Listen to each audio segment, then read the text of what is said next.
Le président a parlé de beaucoup de choses. Premièrement, déjà sur la forme, on se rend compte que dans le fond de scène, sur la gauche du président, on avait la photo, enfin le drapeau de Côte d'Ivoire, mais également le drapeau de la CEDEAO, dans un contexte sous-régional qui est marqué par des dissensions entre l'AES et la CEDEAO. Très clairement, le président réaffirme la volonté de la Côte d'Ivoire de demeurer avec la CEDEAO. On avait également sur sa droite, dans le fond également, deux photos.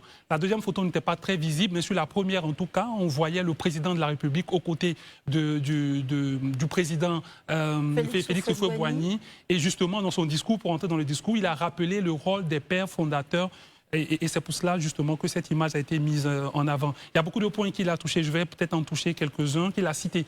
Je vais peut-être en toucher quelques-uns. Il a parlé de 65 ans. Il a estimé que c'était un âge de maturité. Il a justifié le choix de Bouaké, qui, depuis plus de 61 ans, ou depuis 61 ans, très exactement, n'a pas connu la fête de l'indépendance. Il a souligné les efforts de son gouvernement, de son administration, en termes de stabilité, de développement, de transformation, de sécurité. Il a également parlé des enjeux régionaux, notamment les défis sécuritaires, économiques, monétaires. Et il a estimé que la Côte d'Ivoire, par sa résilience et par les choix de son administration, était arrivée à faire face à ces différents défis. Il a fait un clin d'œil aux femmes, où il a parlé des différentes initiatives en faveur des femmes.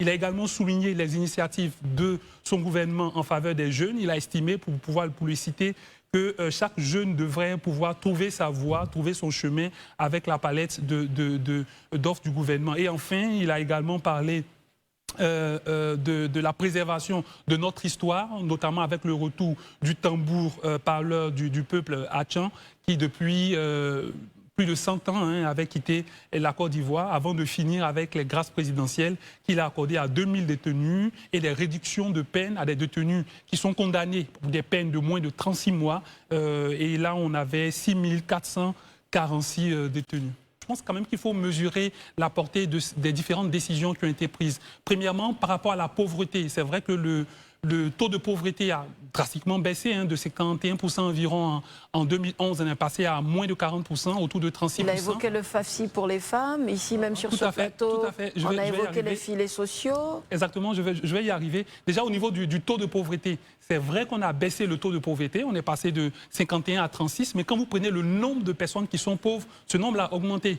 En 2021, on était autour de 21 millions d'habitants. 51% de pauvres, ça représentait un peu plus de 10 millions d'habitants. Aujourd'hui, nous sommes à presque 30 millions d'habitants. 36% de pauvres, c'est un peu plus de 11 millions d'habitants. Donc, ça veut dire que de 2011 à 2024, on a plus de des demi-millions de personnes qui sont supplémentaires, qui sont pauvres. Donc c'est vrai que globalement le taux a baissé, mais le nombre concret de personnes qui sont pauvres, lui, a augmenté. Deuxièmement, par rapport aux actions en faveur des femmes, notamment au niveau politique, il a salué la loi qui a été prise. Je présume que le président fait allusion à la loi sur le quota qui permet à 30% de femmes dans les assemblées élues. Mais lorsque vous regardez cette loi, il n'y a aucune sanction. C'est-à-dire qu'on vous dit de présenter 30% de femmes candidates, mais quand vous ne le faites pas, personne ne vous sanctionne et la loi elle-même ne prévoit pas de sanctions. Et lorsque vous le faites, on prévoit des accompagnements financiers qui ne sont jamais venus. Donc finalement, on a pris la loi pour contenter les femmes et pour contenter les défenseurs de l'égalité, mais on se rend compte que dans le fond,